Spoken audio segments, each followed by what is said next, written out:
तो दोस्तों, रोज़ की तरह हिंदुस्तानी ब्लॉग में सबका हार्दिक स्वागत है।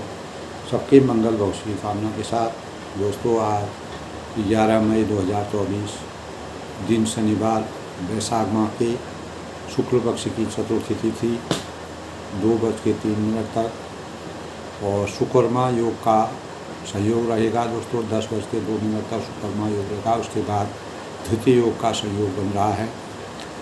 आज के शुभ मुहूर्त की बात करें तो दोस्तों, अभिजीत मुहूर्त 11:57 से 12:49 तक और अमृतकाल 12:21 से 1:58 तक। ब्रह्म मुहूर्त दोस्तों 4:14 से 5 बजे तक और राहु काल 8:55 से 10:36 तक। सूर्योदय दोस्तों आज 5:51 और सूर्यास्त 6:55। आज का दिन दोस्तों बहुत ही शुभकारी माना गया है हमारे ज्योतिष शास्त्र के अनुसार, क्योंकि शुकर्मा योग बहुत ही फलदायी होता है। इस योग के अंतर्गत जो भी हम मांगलिक कार्यों को करते हैं, शुभ कार्यों को करते हैं, तो उससे अनेक प्रकार के मनोवांछित फलों की प्राप्ति होती है और विधि विधान के साथ हमको जो भी कार्य करते हैं उसमें शुभ भावों का संचार होता है। जैसे कि दोस्तों हम जानते हैं आज शनिवार का दिन है और शनि सबसे क्रूर ग्रह माने जाते हैं। हमारे शास्त्रों के अनुसार समुद्र मंथन के समय जब देवताओं और राक्षसों में युद्ध हुआ तो उसी दौरान समुद्र मंथन के दौरान शनि का भी अनेक प्रकार से शनि का भी वहाँ पर प्रभाव रहता है। इसीलिए शनि न्याय के प्रतीक माने जाते हैं, न्याय प्रिय हैं और न्याय के प्रतीक के रूप में माने जाते हैं। शनि सबसे क्रूर ग्रह इसलिए माने गए हैं कि शनि देव से समर्पित शनि का दिन है और शनि से राज सुख हमारे जीवन में प्राप्त होता है और इसका संबंध वायु सुख से भी होता है। ऐश्वर्य है, प्रसिद्धि है, मोक्ष है, ख्याति है, नौकरी आदि शनि का संबंध आदि चीज़ों से शनि का संबंध होता है। शनिवार का दिन शनि को समर्पित है। शनिदेव हमारे जीवन के में किए जाने वाले अच्छे शुभ कर्मों के अनुसार फलों के देने वाले,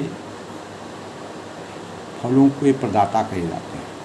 शनिदेव की विधि विधान के साथ पूजा हमारे जीवन में अनेक प्रकार के कष्टों से हमको छुटकारा मिलता है।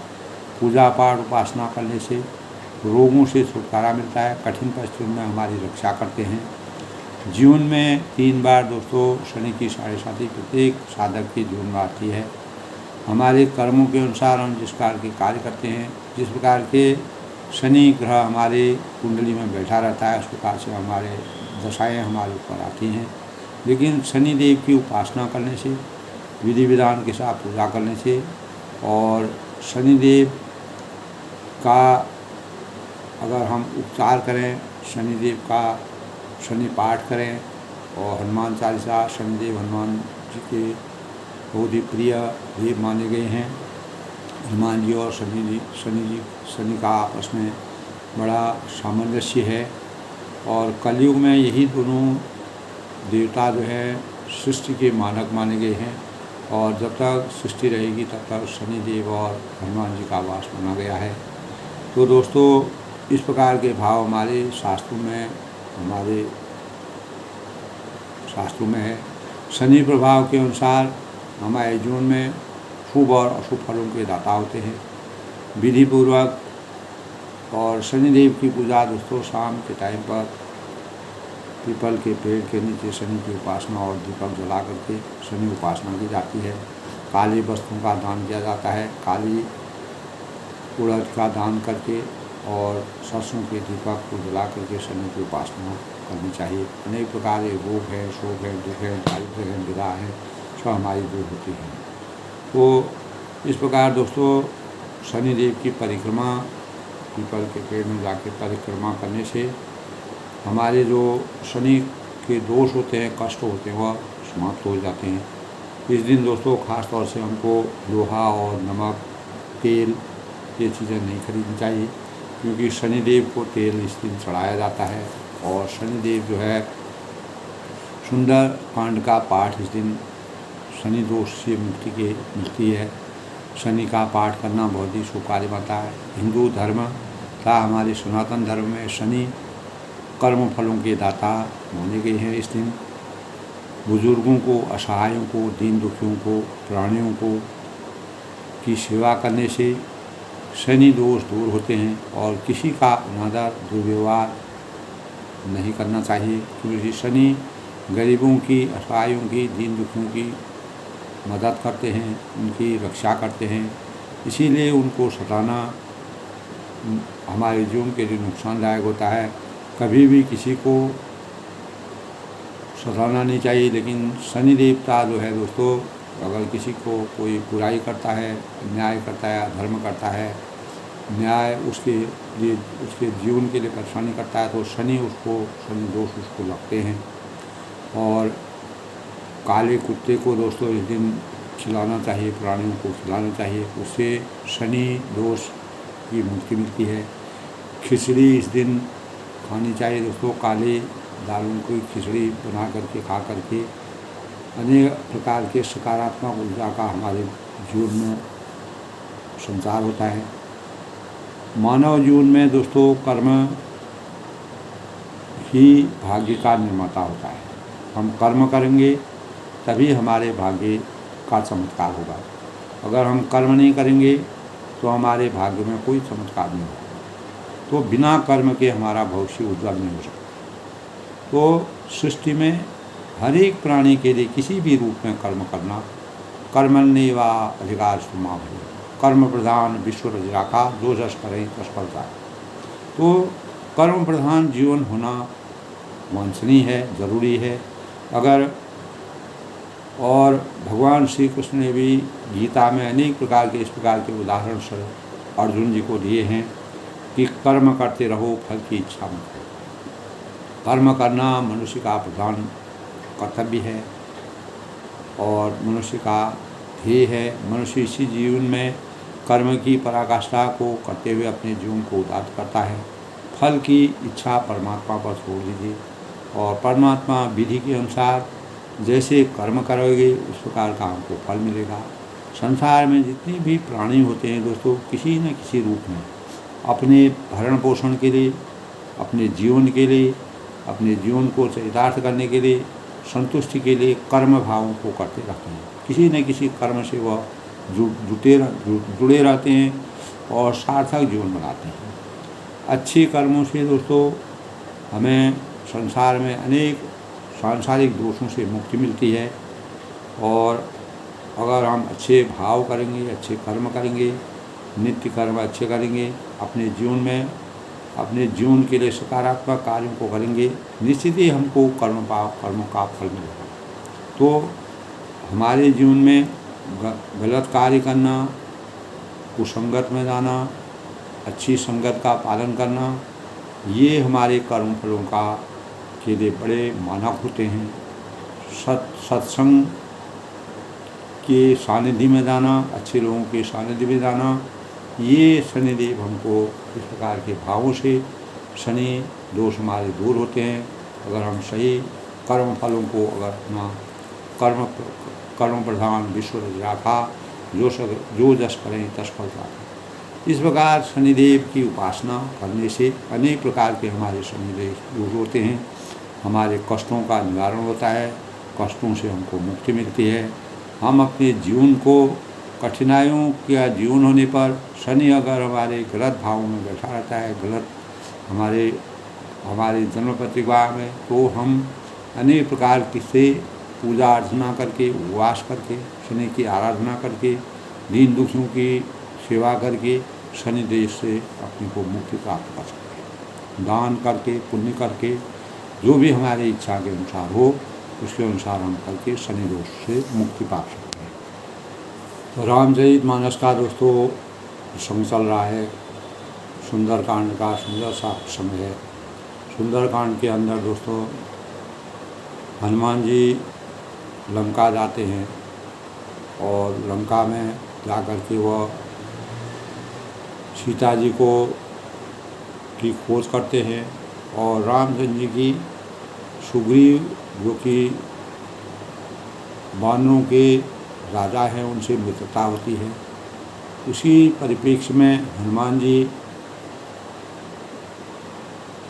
अनेक प्रकार के राक्षसों से संघर्ष करते हुए मर्यादा पुरुषोत्तम रामचंद्र के कहने पर, सुग्रीव जो वानरों के राजा थे उनके कहने पर हनुमान जी को इस प्रकार की शक्ति प्रदान हुई जो रामचंद्र की मुद्रिका को लेकर सीता जी के पास गए।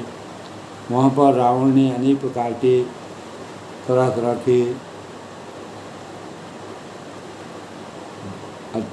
के भयभीत वातावरण में जिस प्रकार का वह सीता जी को डरा रहा था, यातना कर रहा था, अनेक प्रकार से अपने दूतों से वहाँ पर अनेक प्रकार के लोगों को राक्षसी माया में उनको बैठाया हुआ था अशोक वृक्ष के नीचे। रावण ये जानता था कि मेरी मृत्यु जो है मर्यादा पुरुषोत्तम भगवान राम जी के अलावा और किसी के हाथ से नहीं हो सकती है। इसीलिए उसने अनेक प्रकार के बैर भावों से रामचंद्र जी से संघर्ष करके अपने जीवन को मोक्ष प्राप्त करने के उपाय ढूंढे। जानता वह अच्छे कुल में पैदा हुआ था, श्रेष्ठ कुल का था और विद्वान था, ज्योतिष की विद्या जानता था, 10 शीश और 20 भुजाओं वाला था। लेकिन जब जाको प्रभु जी दुख देते हैं ताकि मृत्यु पहले होती है, अज्ञान रूपी अंधकार उसके अंतःकरण में छाया हुआ था। हनुमान जी जब वहाँ पर जाते हैं तो विभीषण लंका में जा कर के विभीषण उनको मिलते हैं, जिनका राम नाम अंकित नाम से जो घर जहाँ पर वह रहते हैं उनकी कुटिया देखते हैं तो हनुमान जी उनसे परामर्श करते हैं। उन्हीं के परामर्श के अनुसार वह सीता जी के पास अशोक वाटिका में अशोक वृक्ष के नीचे सीता जी का आवास था, वहाँ पर रहते थे। वहाँ पर त्रिजटा नाम की राक्षस थी। तो जब सीता जी बहुत परेशान हो जाती है तो वह त्रिजटा से कहती है कि मुझे किसी प्रकार से मुझे चिता तैयार कर दो ताकि मैं अग्नि में स्वाहा हो जाऊँ, क्योंकि अब मैं इस असह्य दुख को नहीं सह सकती हूँ। रावण अनेक प्रकार से प्रताड़ित करता था, प्रताड़ना देता था, तरह तरह की बातें सुनाता था और सीता जी को जो राम भक्ति में लीन है, मर्यादा पुरुषोत्तम भगवान राम की पवित्रता के प्रतीक हैं। तो इस प्रकार दोस्तों अंततो गत्वा हनुमान जी जो है सीता पूरी लंका उनकी पूंछ पर आग लगा करके जो आग लगाई तो उसे हनुमान जी ने विशाल रूप प्रकट किया और पूरी लंका को जला कर जो सीता जी के आगे खड़े हुए। तब सीता जी से उन्होंने चूड़ामणि मान कर के रामचंद्र जी के लिए जो है एक प्रतीक चिन्ह के रूप में उनके लिए लाए। और मधुबन में जब रामचंद्र जी मधुबन में बैठे हुए थे, सुंदर सी स्फटिक की शिला थी, उसमें दोनों भाई बैठे थे। तब हनुमान जी सीता की खोज करके सीता जी से चूड़ामणि ला करके उनके पास आते हैं। अपार हर्ष की अनुभूति होती है। तब जामवंत जी और सुग्रीव जो नीति और मर्यादा की बात जानते हैं तो सुग्रीव जी जो है हनुमान जी को राम जी के पास जाते हैं और हनुमान जी का जो कार्य सुग्रीव ने उनको दिया था उस कार्य को उन्होंने पूर्ण करके आगे का वृत्तांत किया। तो कल के प्रसंग में सुनो दोस्तों, सुनि प्रभु वचन हरस हनुमाना शरणागत वत्सल भगवाना। तब मर्यादा पुरुषोत्तम भगवान रामचंद्र जी हनुमान जी से जो बातें कही, प्रभु ने उनके कार्यों की प्रशंसा करते हुए, और तुम्हारे समान मेरा न कोई मनुष्य है, न देवता है, न मुनि है, तो तुम मेरे सबसे बड़े हितकारी हो और यह कार्य जो है केवल तुम ही कर सकते थे। आज मुझे अपार संतोष की प्राप्ति हुई कि तुमने सीता जी की खोज करके और उनसे मिल करके उनकी चूड़ामणि को तुम ला करके, यद्यपि हनुमान जी जो है सीता जी को किसी न किसी कारण से वहाँ से उठा के ला सकते थे, लेकिन मर्यादा पुरुषोत्तम भगवान रामचंद्र जी हमेशा रघुकुल रीत सदा चले आई, प्राण लाए पर वचन चाही।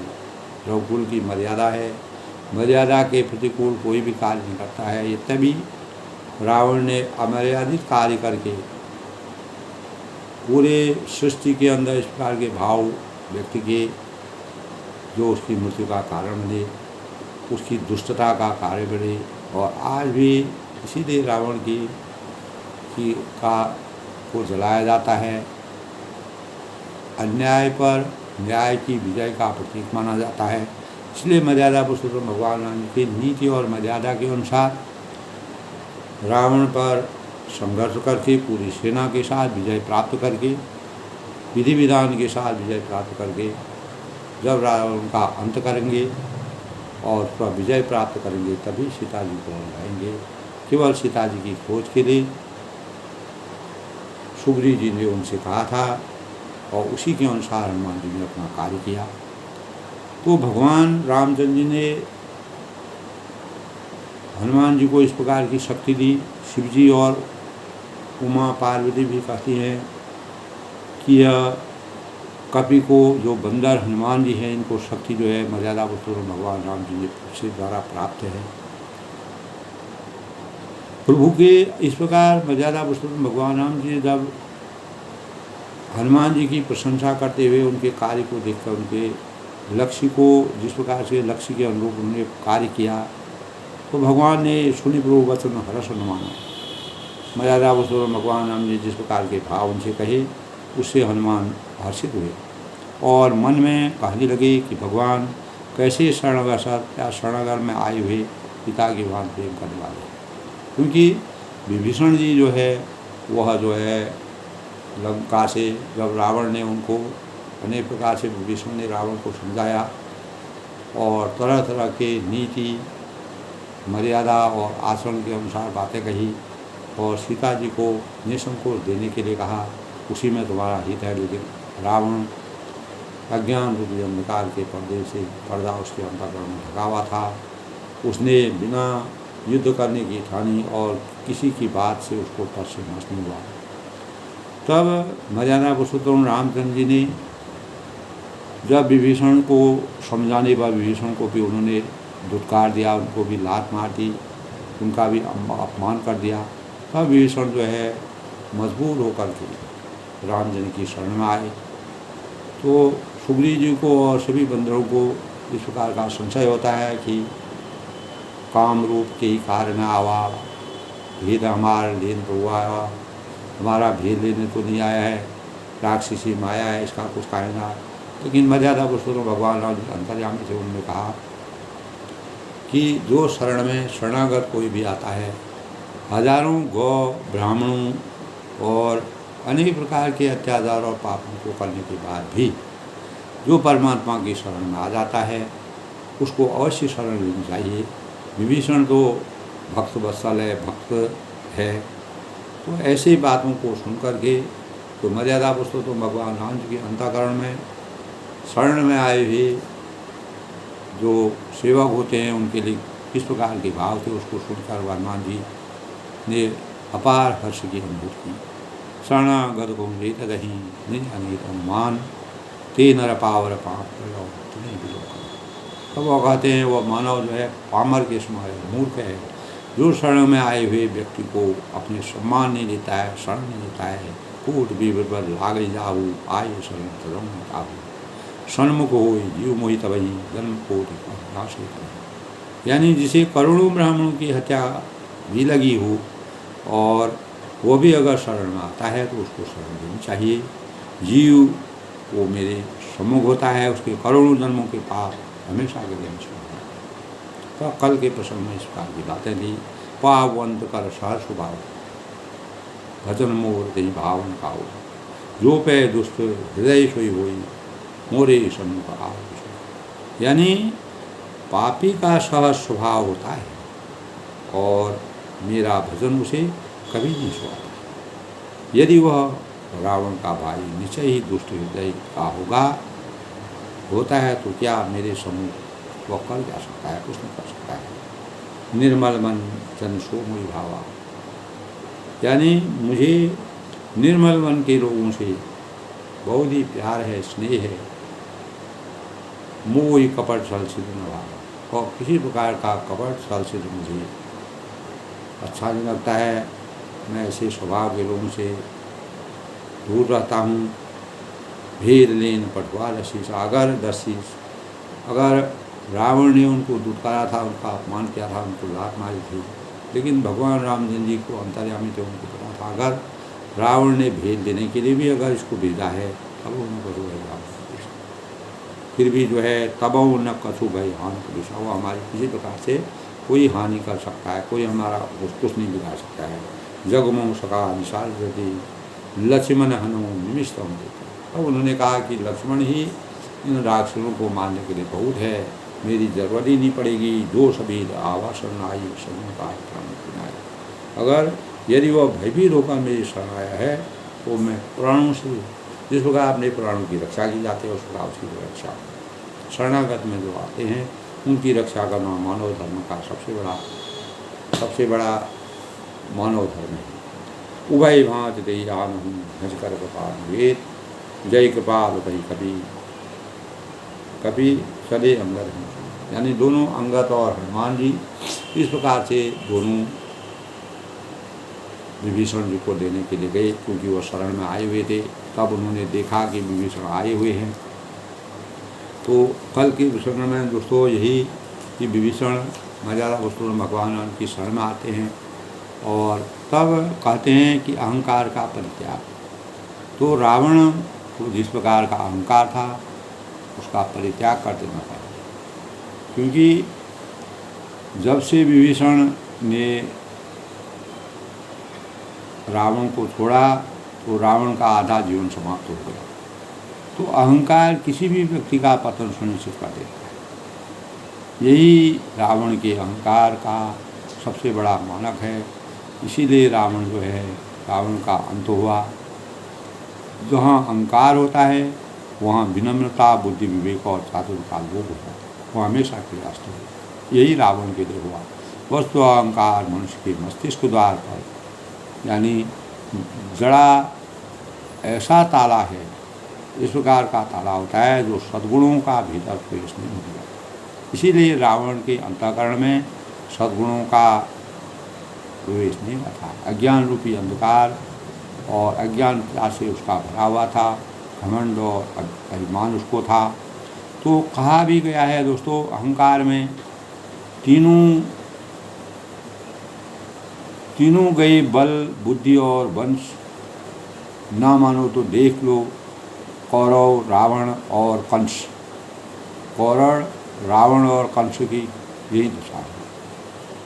तो अहंकारी व्यक्ति अपने मद में दूसरों को तुच्छ समझता है। इसी प्रकार रावण ने जिस प्रकार से विभीषण जी का अपमान किया, हनुमान जी का अपमान किया, अनेक प्रकार के दूत उनके पास भेजे गए, उनका अपमान किया। तो अहंकार मनुष्य को आत्मघाती दल की तरह धकेल देता और उसके मस्तिष्क में अज्ञान का प्रवेश हो जाता है। उसे यह आभास नहीं होता है और वह मनुष्य को न केवल सच्चाई से परे कल्पना लोक में ले जाता है, बल्कि जीवन के साथ सामंजस्य स्थापित करने वाली परिस्थितियों से भी दूर कर देता है जो हमारे जीवन के साथ सामंजस्य। विभीषण ने अनेकों बार सामंजस्य की स्थापना करने लगी और मंदोदरी ने स्वयं उनकी धर्मपत्नी ने उनको इस प्रकार से सामंजस्य करने के भाव को से चरितार्थ किया, लेकिन रावण को टस समझते हैं, क्योंकि अज्ञान रूपी अंधकार उसके अंतःकरण में, अहंकार के अंतःकरण में। तो अहंकार का परित्याग जब तक नहीं होगा तब तक मानव का उत्थान नहीं हो सकता है। जो लोग अहंकार करते हैं उनके सभी गुण विलुप्त हो जाते हैं। तो रावण के ज्ञानी था, उसको कुल में पैदा हुआ था, ज्योतिष जानता था, सभी चीज़ जानता था, लेकिन राक्षसी माया में न जाना कि धर्म करना नहीं जानता था, धर्म की नीति को नहीं कर रहा था। तो रूप, सौंदर्य या उच्च पद या बहुत ज़्यादा धन मनुष्य को कभी भी उन पर अहंकार नहीं करना चाहिए। जिस प्रकार रावण ने पूरी लंका में इस प्रकार से हनुमान जी ने पूरी लंका को जला दी। जो बचा हुआ था तब भी उसको बचाने के लिए प्रयास किया गया, लेकिन रावण नहीं माना। तो ये सभी शाश्वत नहीं है, तो फिर किस बात का अभिमान रावण को था, उसकी मौत का कारण था। दोस्तों, अहंकार के उलट स्वाभिमानी होना अच्छा गुण होता है। लोगों में यह गुण विद्यमान होना चाहिए, परंतु आज के परिवेश में और जब उस समय का परिवेश था तो तमाम लोग इन दोनों में तार्किक विभेद नहीं कर पाते। किस प्रकार का भेद होना चाहिए, किस प्रकार का अंतर होना चाहिए। लोग अहंकार के वशीभूत होकर आवेश के लिए फैसलों का सामयिक से जोड़कर देखने लगते हैं। तो दोस्तों, जो कदापि उचित नहीं, वे अपनी सफलता पर अहंकार करने लगते हैं। इससे उनकी योग्यता कम होने लगती है। अभिमान में फूलना स्वयं को भूलना ही है। तो मनुष्य को सदैव अपने संघर्ष के समय को याद करना चाहिए। और कुछ लोगों में सफलता के उपरांत अहंकार की भावना घर कर जाती है, यानी वह कुछ भी देख लेते हैं तो उनको एकदम अहंकार हो जाता है।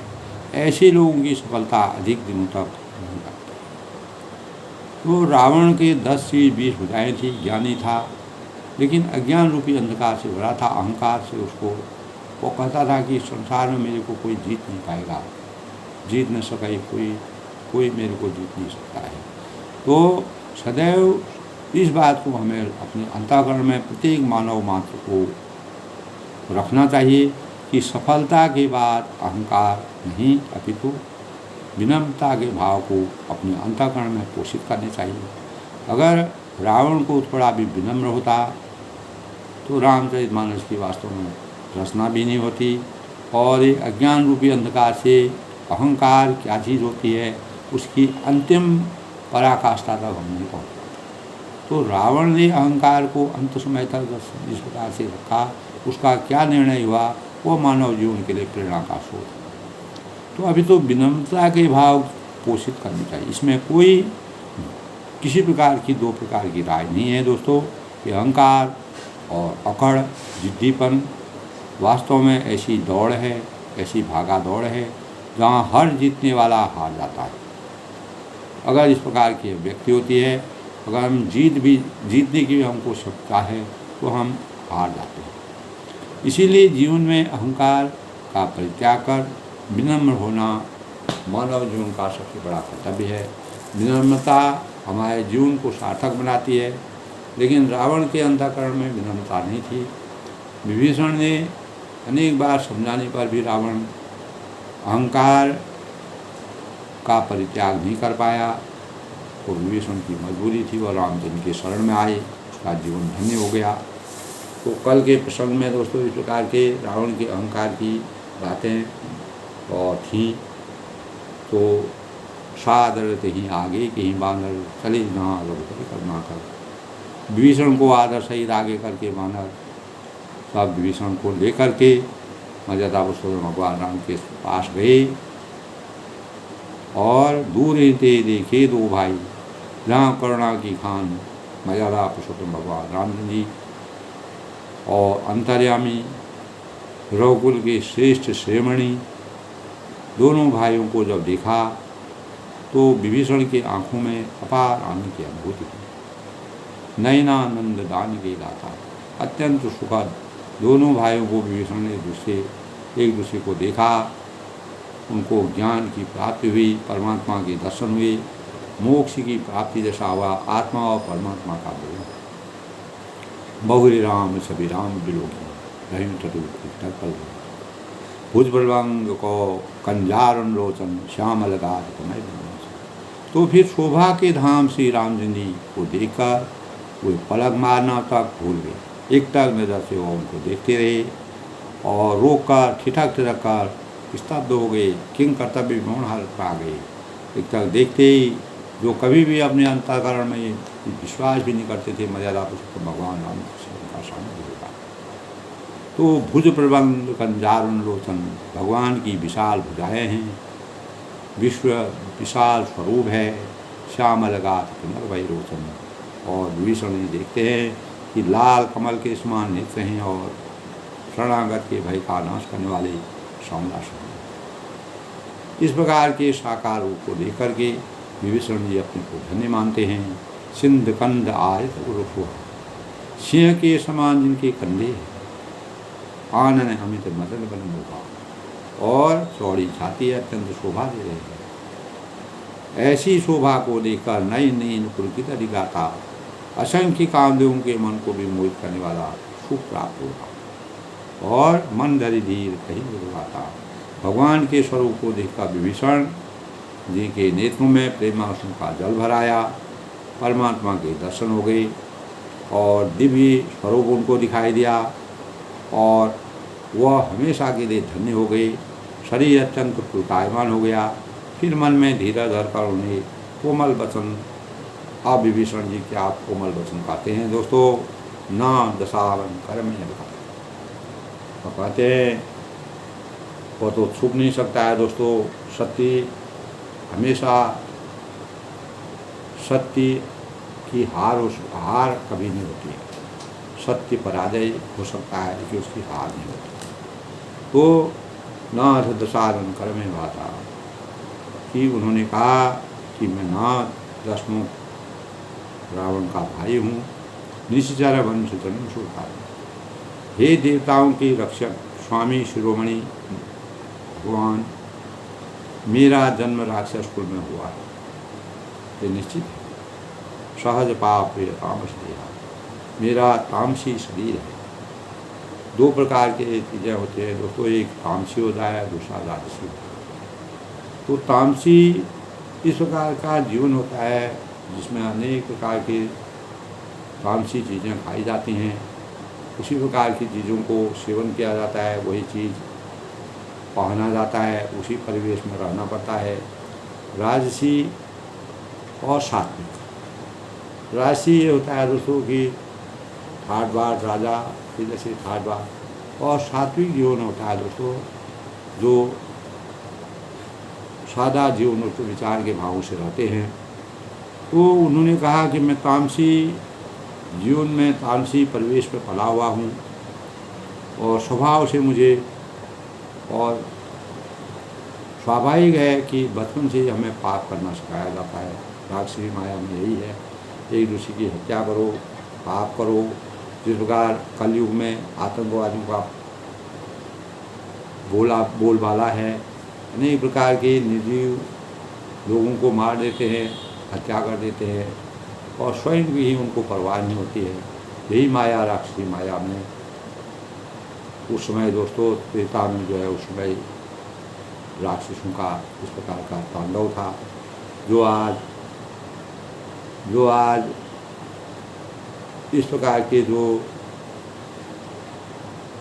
लोग हैं, अत्याचारी जो लोग हैं, जो कलयुग में पनप रहे हैं, तो स्वभाव से मुझे पाप प्रिय है। और जैसे उल्लू के जथा उल्लू कहीं तम करने, जैसे उल्लू होता है, उल्लू को अंधकार में दिखाई देता है और प्रकाश में उसका जो स्वाभाविक स्वरूप है वह अस्त हो जाता है। तो इस प्रकार के जो है, इस प्रकार का जीवन हमारा है। तो इस प्रकार से रावण ने अपना पूरा विवरण सूक्ष्म रूप में रामचंद्र को बताया।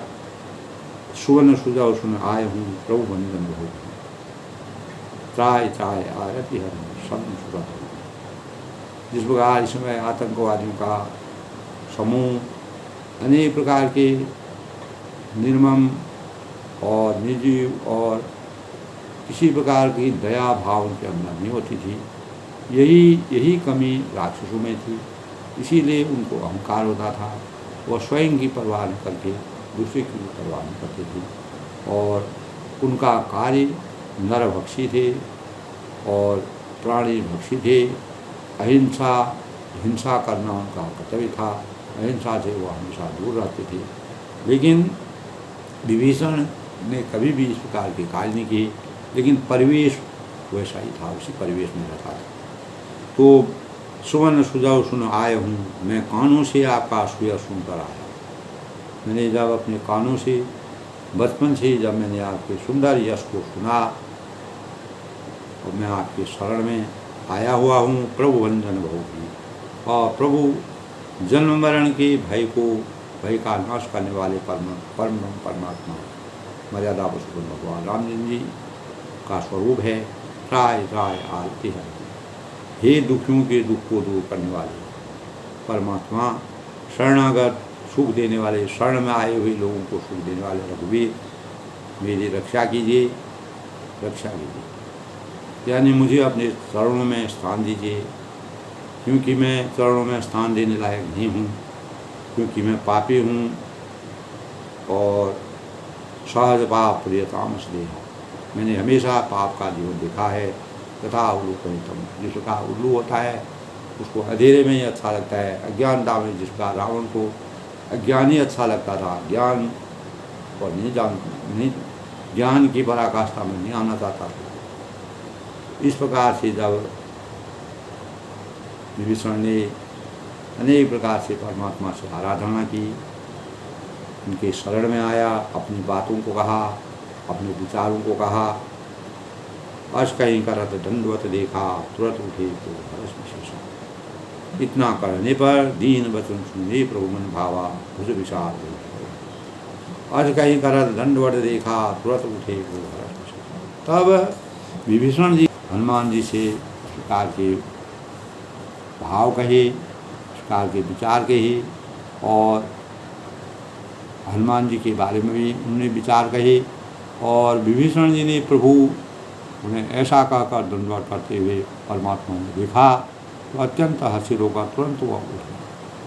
तो विभीषण के दीन वचन सुनते, इस प्रकार के आर्त भावों को सुनकर मन को बहुत ही उनको अच्छे लगे। उन्होंने अपनी विशाल भुजाओं से पकड़कर उनको हृदय से लगा दिया, यानी स्नेह कर दिया। अनुज सहित मिली दिग बैठेरी, बोली वचन कर भैयारी, कहुलंकी सहित परिवारा, कुशल कुठार वास। तब भगवान मर्यादा पुरुषोत्तम ने कहा कि छोटे भाई लक्ष्मण जी सहित गले मिलकर उनको अपने पास बैठाकर प्रेम से और ममता के अनुसार उनको गले से लगाकर बैठाकर श्री राम जी भक्तों के भय को हरने वाले वचन बोले।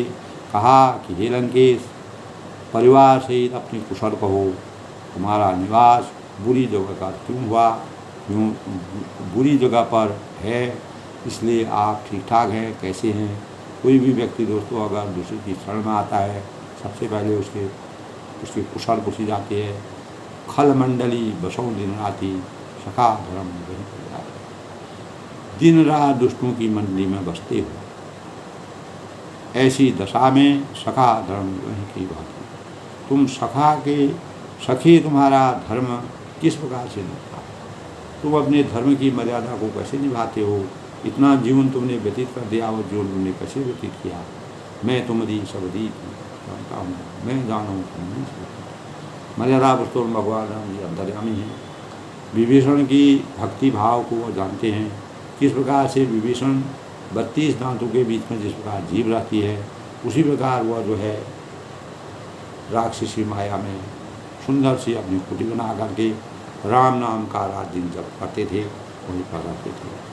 अति नये निपुण भाग नीति, तुम अत्यंत नीति निपुण हो, नीति के पारंगत हो, नीति के अनुसार चलने वाले हो, मर्यादा के अनुकूल चलने वाले हो, और तुम्हें अनीति नहीं सुहाती है। ये मुझे मालूम है, ये मुझे विश्वास है, मैं जानता हूँ कि तुम अनीति की, और रावण को भी तुमने अनीति से नीति में आने के लिए अनेक प्रकार से भावों से उसको संचरित करने की कोशिश की, लेकिन रावण नहीं माना, वो मुझे समझा। तब भगवान कहते हैं, तब विभीषण जी कहते हैं, बरुबलवास में रख कर दाता, दुष्ट संबंध दिखाता। हे ता, नरक में रहना बरम अच्छा है, नरक में जीवन व्यतीत करना बहुत अच्छा है। दुष्ट संग जंजीर विधाता, परंतु विधाता दुष्ट का संग में कभी नहीं। गलत आदमियों के परिवेश में सत्संग में रहना ज़्यादा अच्छा है। अगर हम नरक अगर हम यानी नरक में रहना अच्छा है, और परंतु विधाता दुष्ट का संग कभी भी किसको दुष्ट संग जंग देव विधाता। और अब पद दी कुशल रघुनाथ। अब विभीषण जी ने कहते हैं कि हे रघुनाथ जी, अब आपके चरणों का दर्शन कर मैं कुशल से हूँ। मैंने किसी जन्म में अच्छे कार्य किए होंगे, अच्छे कार्य करने के परिणाम स्वरूप मैं आपके चरणों में आया हूँ, आपके शरण में आया हूँ, आपके शरण में आया हूँ। और जो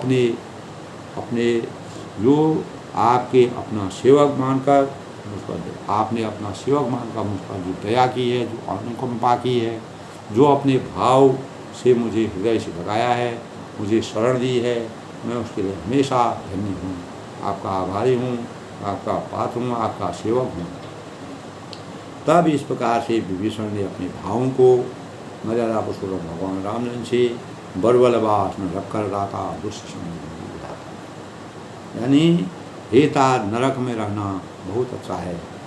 स्वर्ग और नरक होते हैं, नरक में रहना इधर भी कठिन है, लेकिन विभीषण कहते हैं कि रावण के अत्याचार और अनीति में रहने से नरक में रहना फिर भी ठीक है, लेकिन परंतु विधाता दुष्ट का संग कभी नहीं, दुष्ट संग नहीं विधाता। और विभीषण जी ने कहा कि हे रघुकुल जी, अब आपके चरणों का दर्शन मुझे मिल गया है और मैं कुशल से हूँ।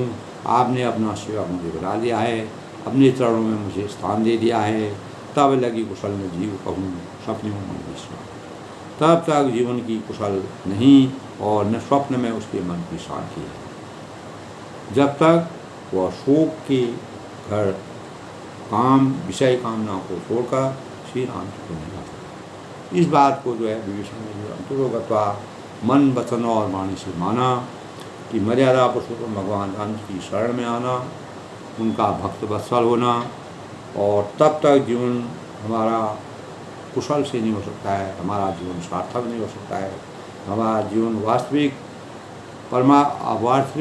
मानव जीवन के लायक नहीं हो सकता है, जब तक हमको शांति तब तक मिलेगी, न तब तक नहीं मिलेगी जब तक हम शोक के घर काम विषय कामना, अनेक प्रकार की विषय कामनाओं को छोड़ करके, जिस प्रकार रावण अनेक प्रकार की विषय कामनाओं से और महत्वाकांक्षाओं से, अनेक प्रकार की अपेक्षाओं से, अपने जीवन में अनेक प्रकार के अत्याचार और गलत कार्यों से नीति में लगा हुआ था तो ऐसा जीवन परमात्मा किसी को नहीं दे। और जो ऐसा इस प्रकार के कृपालु भगवान को देखते हैं, अगर जो उनके शरण में ला करके उनका ध्यान नहीं लगाता है, वह जो है मानव कहने का लायक नहीं है, वह सच्चा मानव नहीं है। जब लगी कुशल में जीव कहूँ सपने मानव। तब जीव को वह जीव कुशल पूर्वक नहीं है जो स्वप्न में भी उसके मन को शांति नहीं मिल सकती है, जब तक वह शोक के घर काम यानी विषय कामना को छोड़कर परम ब्रह्म परमेश्वर मर्यादा पुरुषोत्तम भगवान के उनका शरण न ले, उनका आशीर्वाद प्राप्त करें। इस प्रकार विभीषण के मन में परमात्मा के प्रति आसक्ति जगी, श्रद्धा जगी, भक्ति जगी, स्नेह जगा, वास्तविकता जगी। तो ज्ञान रूपी अज्ञान रूपी अंधकार से ज्ञान रूपी प्रकाश में जब आता है, तो उसके जीवन के अंतरंग में अनेक प्रकार के शुभ भावों का संचार होता है। इसी प्रकार विभीषण के जीवन में अनेक प्रकार के शुभ भावों का संचार हुआ और अपने परमात्मा की प्राप्ति और भगवान का आशीर्वाद उनको प्राप्त हुआ, उनकी शरण में गए। और रावण ने जो उनको लात मारी वह उनके हित की बात थी, उनकी भक्ति सार्थक हो गई और वह बचपन से ही वहाँ राक्षसी माया में रहने पर भी भक्ति करते थे मर्यादा पुरुषोत्तम भगवान राम का। वही उनके जीवन का सबसे बड़ा उदाहरण। तो परमात्मा की प्राप्ति ऐसे होती है दोस्तों, जब हमारा सच्चा हम हजारों सालों से अनेक लोग तपस्या करते हैं, दिन रहते हैं, भगवान को प्राप्त करने के भागवत करते हैं, लेकिन उनको भी भगवान के दर्शन नहीं होते हैं। लेकिन कुछ लोगों को जैसे विभीषण थे और उनको कभी भी इस प्रकार के भाव नहीं थे कि हम वगैरह उसको भगवान राम के साकार दर्शन करेंगे। तो परमात्मा में अगर हमारा विश्वास होता है, श्रद्धा होती है, भाव होते हैं, तो निश्चित ही हमारा जीवन सार्थक हो जाता है। यही विभीषण जी के जीवन का सबसे बड़ा रहस्य है और यही परमात्मा में लीन रहना मानव धर्म का सबसे बड़ा वरदान है। विभीषण जी के लिए परमात्मा का आशीर्वाद पाना एक प्रकार का वरदान साबित हुआ। सबके मंगल भविष्य की कामना के साथ दोस्तों, आज की प्रेरणादायक, आज के भावों से, आज के रामचरितमानस के संग से हमें यही प्रेरणा मिलती है कि हमें अपने जीवन को ब्रह्म में लीन करके परमात्मा का ध्यान लगा करके अपने कार्यों को हमेशा करते रहना चाहिए। तभी हम सफल जीवन की कामना कर सकते हैं और परमात्मा का आशीर्वाद प्राप्त करके अपने कार्यों को सफलता की ओर कर सकते हैं। सब लोग प्रसन्न रहें, खुश रहें। इसी प्रकार रामचरितमानस का स्मरण करते रहें। सभी के मंगल भविष्य की कामना करता हूँ।